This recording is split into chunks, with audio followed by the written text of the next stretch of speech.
Welcome back, everyone, to Three Things Live. I'm Kris. I'm Allison. And we're going to show you one of our favorite rulers that is a must-have. I think everyone should own this ruler. Right. I got to tell you, it's the Tucker Trimmer One ruler. Absolutely, right? yes. This is a ruler that is, a lot of people might refer to as a square-up ruler, but it's even better because you have this line that goes right down the center, and this is the line that you use on every single block. Okay, this is that center line.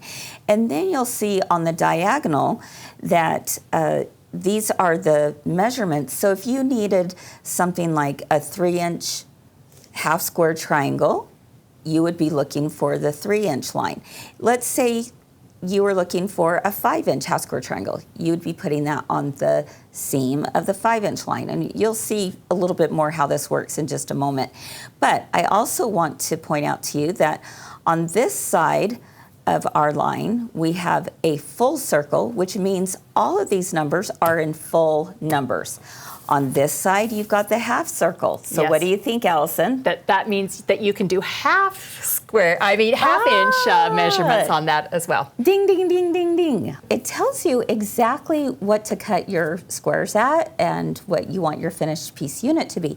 So if you're looking for your finished piece unit to measure 1 inch, then you're going to follow the cutting instructions here.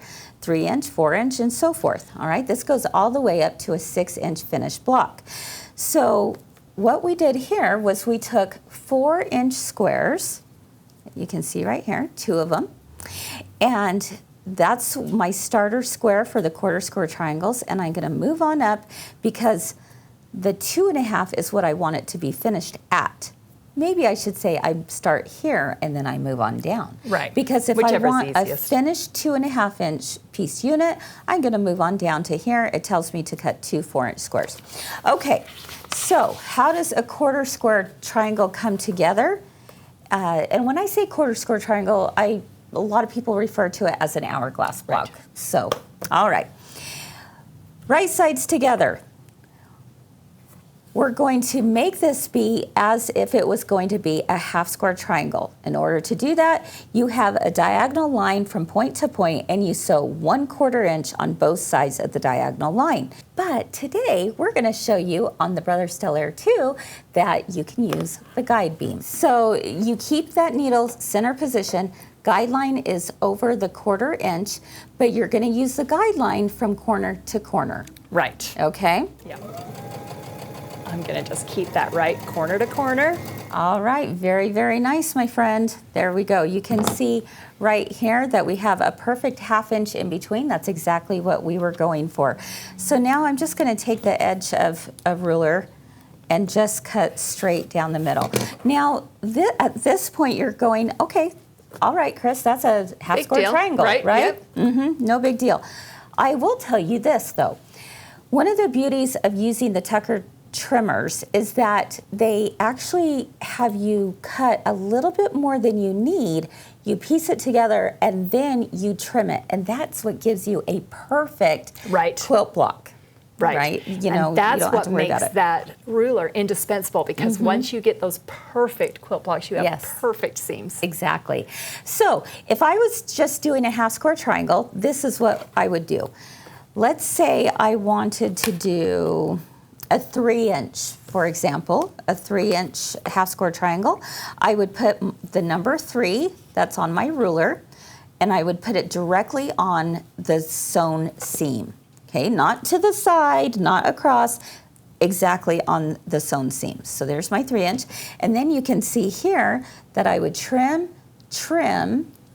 All right, I'm not going to do that yet because I'm going to do the quarter square triangle. But if I were doing a half square triangle, that's how I'd do it, all right? And I love the rotating mat to help me do that. And then I would open it up. Now, that's with a half square triangle. However, if we're doing quarter square triangles, it does work a little different.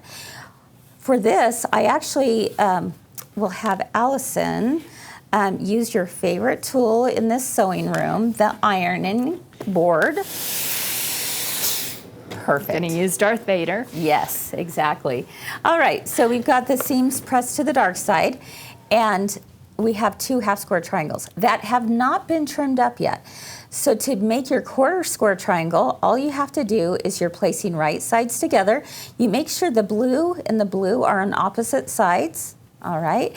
And then if you could feel this through the screen, you would feel that these edges have been butted up against each other. Do not worry about how this looks a little ski-wampus on the outside because I promise it actually all trims up really nice. So again, you're just pushing these towards each other. If you want to pin, you certainly can, but you don't have to. And now this seam was sewn. Now we just have to do the opposite seam sewn. Again, a 1/4 inch on both sides. So we're going perpendicular into that. If you have your seams nestled together and they are butted up, you will have a perfect piece in the middle where both seams match up beautifully. All right. Let me get one more side. Okay. And again, if you were doing this at home and you had a whole bunch to do, you would just be chain piecing this all day long. Right. All right. And again, we're going to go, there we go, with the guide beam going from corner to corner. Okie dokie. All right, so we're going to just trim down the center here. All right, let's take a look. So I started out with a 4-inch square. I want to get it to a 2.5. So if I want it to be a finished 2.5, what am I going to trim it down to? A 3, right? Because we're counting the 1/4 inch on both sides. So I'm going to take my common diagonal. That's what we call right here. And I'm going to make this 3.5. So I need to be on the half moon side. I place this down the center. And I'm going to just do a little trim right here. It's like just a tiny little haircut. And then I'll flip it around. And this time, I can actually use my 3.5-inch line right here. And it's going to line up. And my common diagonal right there and right there, okay? I think that is fantastic, and look how fast we got that done.